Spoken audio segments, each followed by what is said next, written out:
Hi, everyone. Welcome back to my channel. I'm Claudia, and I'm an author, a speaker, and a life and holistic wellness coach for women over 45 with an expertise in stress management and also on my way to becoming a certified menopause specialist. And I am also 55. Now, after helping women from around the world, midlife women from around the world, implement key lifestyle habits to feel healthier, happier, and more empowered, it has become my mission to share those tips and strategies with you too.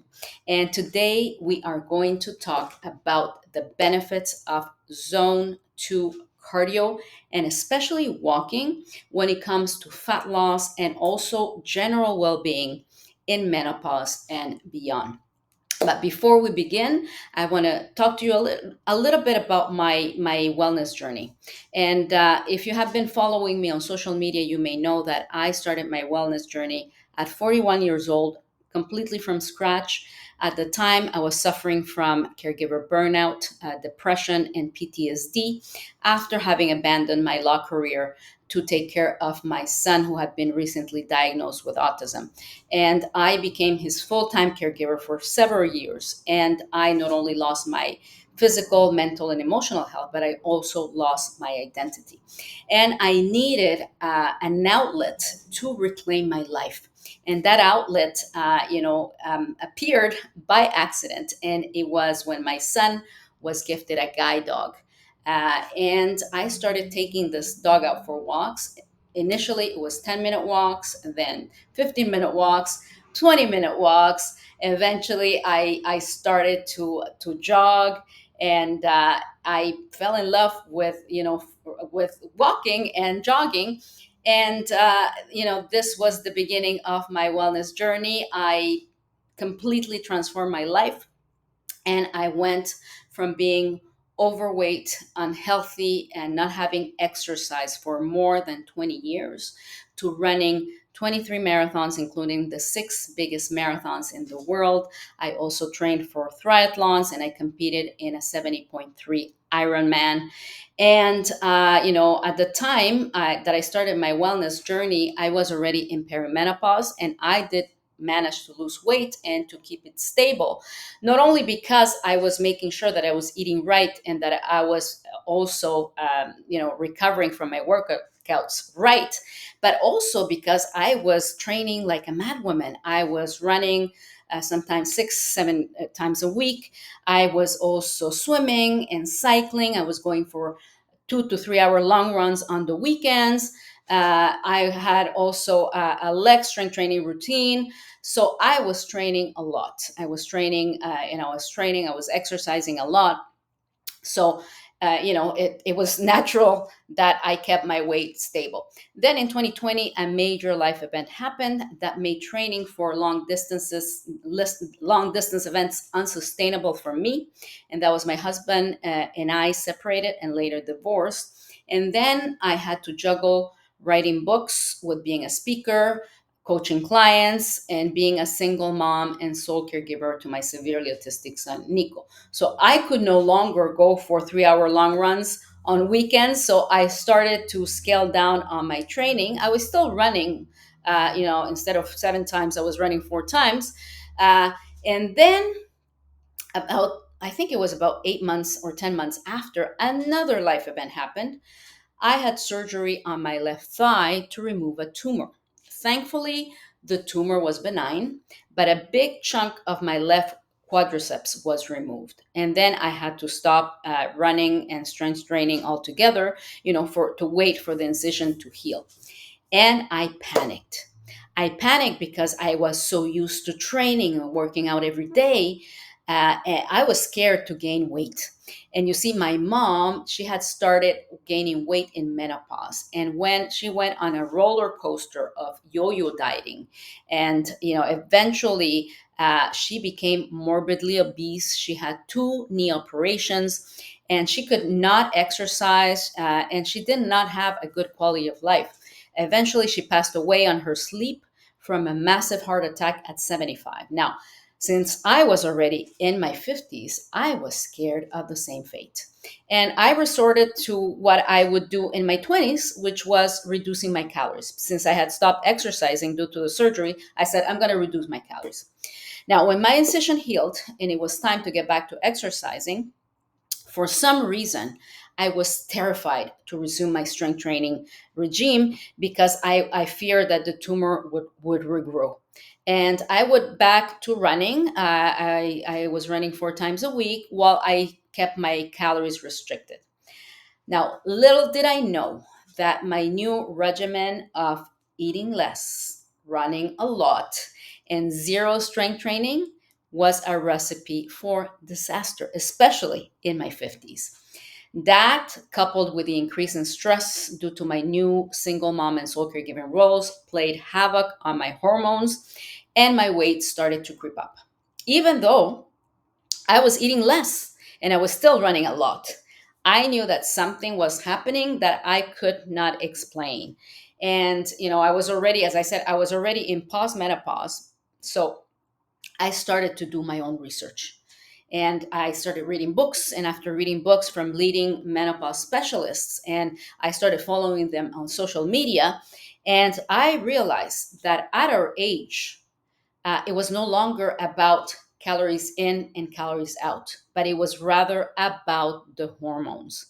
And that's when I started to dig deeper and deeper because I wanted to learn what were the lifestyle changes that I needed to make to help me better manage my hormones and go through postmenopause with ease. And since it was not only me going through those health challenges, but also the majority of my clients who are women, high achieving women, stressed out women over 45, they were going through the same health challenges, I decided to become a certified menopause specialist to not only to add more tools to my coaching toolkit, but also to create a menopause specific protocol to help my clients and I implement non-negotiable lifestyle changes that would not only help us manage our weight and get our sexy back, but also reduce our stress and build mental and emotional resilience. Now, the goal of all this, of course, is to increase our confidence, to have a good quality of life, and also to increase our self empowerment so that we can rock our second act like a boss. Now, on a personal note, I am happy to say that after implementing those same non negotiable changes myself, which include eating more protein, strength training, managing my stress levels and my sleep, practicing daily zone to cardio, time restricted feeding, I have steadily, been being, I've been keeping my weight off, and I am feeling more energized and more confident than ever. And this brings me to the topic of today's video. What is zone 2 cardio? Now, before we go on to defining it and giving you the benefits, I want to tell you just what I'm doing now. So now I have switched from running and training like a bad woman to walking. So I am walking every day for about, I go on an early morning walk for about an hour to 45 minutes in the morning. Then I go for a walk after lunch, and I go for an after dinner stroll with my kiddos. Now, you may be asking, as someone who used to be a hardcore runner and triathlete, you may be wondering why I made the switch. Well, let's discover together all the benefits of zone 2 cardio and especially walking for women in postmenopause like us. First, let's define what is zone 2 cardio. So, zone 2 cardio is also called fat burning cardio. Now, the reason it's called fat burning cardio, it's because it primarily uses fat as its main fuel source instead of glucose or glycogen. Now, zone 2 cardio keeps our heart rate between 60 to 70% of its maximum, typically not exceeding 140 beats per minute. Now, this level of exertion, where you can still maintain a conversation without losing your breath, allows for sustained aerobic activity. It efficiently burns fat, while at the same time it's gentle on our bodies. Now it is ideal for improving cardiovascular health, for improving endurance without excessive strain. Now research has shown that zone 2 cardio, especially walking, is an excellent complement to resistance training for midlife women, particularly when it comes to weight and fat loss. Now, if we talk about walking specifically, here are some of the benefits. Number one, walking is low impact and relatively safe. Now, because walking is low impact, it's easier on our bodies, it's easier on our joints, and this is crucial because as we age, our bodies become more prone to all types of injuries, all types of fractures. And in menopause, estrogen levels decline, which can lead to two conditions, osteopenia and sarcopenia. Now, osteopenia is a reduction of bone density, and it makes our bones weaker and more prone to fractures. Osteopenia is the precursor of osteoporosis. Now, sarcopenia, on the other hand, it's all about the muscle and is the age-related loss of muscle mass, strength, and function. Now, this decline leads to reduced mobility and a higher risk of falls and of injuries. Now, that is why walking, which is low impact and relatively safe for our bodies and our joints, is ideal in midlife. The second benefit, it's calorie burning. Like any type of exercise, walking helps with burning our calories. Again, research has shown that walking can be just as effective for weight loss as more intense exercises, especially when combined with a healthy diet and a strength training regimen. The third benefit of walking is hormonal regulation. Walking can help regulate hormones, especially insulin and cortisol. Now, during postmenopause, insulin resistance can lead to increased fat storage, while high cortisol levels due to stress can result in abdominal weight gain. That is the pesky belly fat. Um, the fourth benefit of walking is managing stress levels. Regular walking helps to manage stress and reduce anxiety. This, in turn, reduces cortisol, which, as we saw, contributes to belly fat. The fifth benefit, and one of my absolute favorites, is the mental and emotional well being that it provides. One of the greatest benefits of walking, especially outside, when you go outside in nature, is the mental clarity and the emotional boost that it provides. Walking and any type of exercise for that matter, fill our bodies, our bloodstreams with feel good endorphins. And it is a fantastic way to clear our mind. Finally, walking can be a wonderful social activity. Walking with friends or loved ones can really enhance our emotional resilience. Now, you may be asking, for how long do you need to walk? I recommend my clients to track their steps and to aim between 8,000 to 10,000 steps per day minimum. Now, there are several apps that can help you track your steps, including MyFitnessPal, Apple Health. You can also wear a Fitbit. Now, the other thing that you may be asking is, how do I add walking to my day? And I can tell you that the possibilities are endless. And I'm going to give you some ideas. You can wake up earlier, go for an early morning walk. I just came back from my walk. You can go on a walk after lunch at work. You can take an after dinner stroll with family members. You can park further and walk. I tell my clients to be creative and to find pockets of time in their day where they can incorporate walking. Now, for example, if you're working from home and you are on Zoom meetings all day, why not buy yourself a walking pad, put it under your desk, and walk while you're on your Zoom meetings. You can also, I give myself and my clients the challenge to not touch at their phone, to not touch their phone unless they are walking. So I bring my phone to my walk sometimes, because if I need to send an email or answer DMs, I bring my walk. I want to make sure that I'm moving while I'm looking at my phone. Another question that you may have is, how do I increase the intensity of my walks? You can go for a brisk walk. You can also wear a weighted vest, or you can walk on an incline on the treadmill. Always making sure, though, that you are staying under the 140 beats per minute heart rate.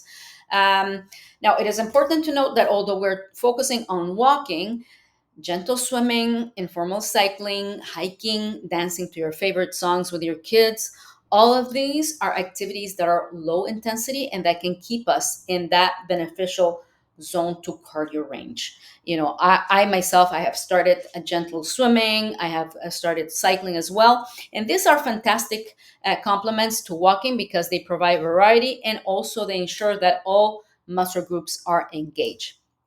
And there you have it. These are the incredible benefits of walking and zone 2 cardio.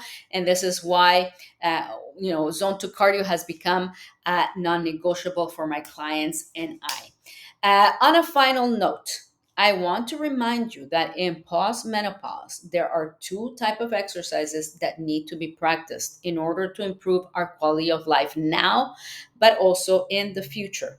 There is zone 2 cardio and there is resistance training. Now, resistance training can be anything from lifting weights, exercising with resistant bands, yoga, Pilates, and other body weight training.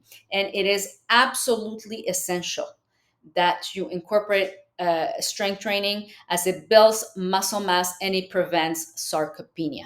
Now, after having, on a personal note, after having abandoned my leg strength training routine due to my post surgery fears, I am back with a vengeance. But this is going to be the subject for another video. Now, one of the things that I want to keep reminding you over and over on this channel is that managing postmenopause successfully is not only about looking great in a bikini. It's really about taking proactive and preventive steps to optimizing our health and improving our quality of life now but for years to come. And on this note, I want to invite you to watch my video where I talk about my 6-step strong 2.0 women blueprint, which is a collection of menopause specific nutrition, fitness, stress management, mindset, and other lifestyle hacks that can completely transform your health and your life in midlife and beyond. So I'm going to be leaving the link in the description of this video. Also, if you're interested in working with me one-on-one, it will be my absolute pleasure to offer you a free 30-minute midlife empowerment call where we'll be looking at your particular situation. We are going to be discussing your number one health and wellness goal. We are going to discover what is the biggest obstacle that is keeping you stuck, and we are going to create together a unique game plan for you. I'll be leaving the booking link in the description as well. Finally, if you found this video helpful, please give it a thumbs up, subscribe to my channel, which is relatively new, and I also want you to share it with your friends who are going through the same journey as you. The other thing that I want you to do, I want you to share your own experiences and tips in the comments below. I want us to empower each other on this midlife journey so that we can rock our second act like the bosses that we are.